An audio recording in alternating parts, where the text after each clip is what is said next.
আমি একটি সুভাষিত বলবো।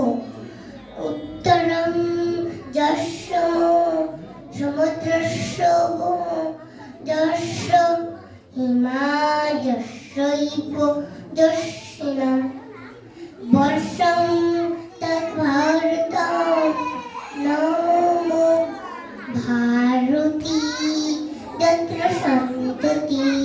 অর্থ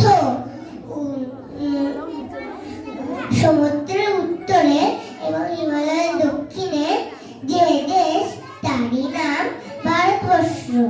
এই দেশের সন্তানরাই হলো ভারতী।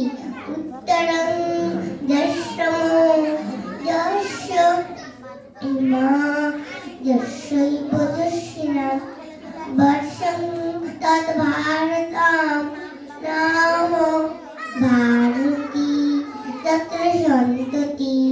নমস্কার।